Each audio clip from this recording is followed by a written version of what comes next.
வணக்கம் மக்களே. உங்கள் ஜே பில்டர்ஸ் பெரியகுளத்திலிருந்து. சைட் இப்போ பெரியகுளம் ஏஐசி பிளாக்கில் கட்டின ஒரு பில்டிங்கு. இந்த பில்டிங்கில் ஏற்கனவே சொன்ன மாதிரி ரூஃபில் வந்து பீம் போடுறது மஸ்ட்டு. இதில் பார்த்தீங்கன்னா ஸ்பேன் தந்தாப்பில் 2 அடி பீமு, உள்ளே பார்த்தீங்கன்னா 1 அடி பீம் போட்டிருப்போம்.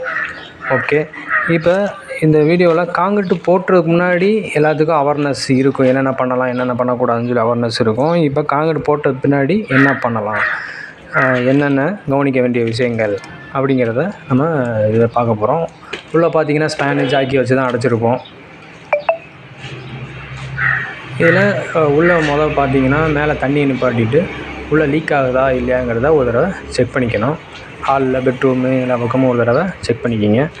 இதில் ஒரு சிலர் வந்து பயப்படுறது என்னன்னு பார்த்தீங்கன்னா, பிரிக் ஒர்க் பண்ணும்போது சைடில் வந்து தண்ணி வந்து வர்றது வந்து வாய்ப்புகள் இருக்குது.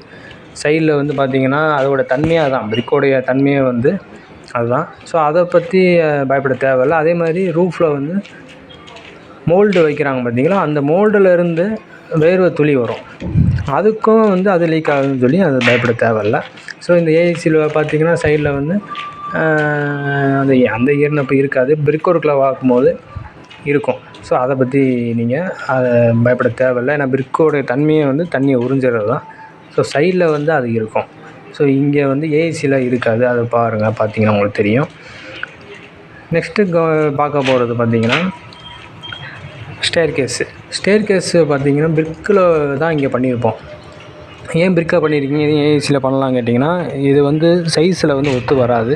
ஸோ 10 இன்ச்சு நம்ம வந்து த்ரெட்டு கொடுக்குறோம்.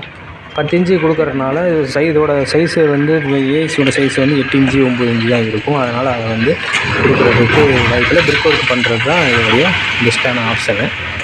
அதேமாதிரி மேலே வந்து க்யூரிங்லாம் 24 ஹவர்ஸும் தண்ணி இருக்க மாதிரி நம்ம செட் பண்ணிக்கணும். 21 நாள் கண்டிப்பாக க்யூரிங் இருக்க மாதிரி பார்க்கணும்.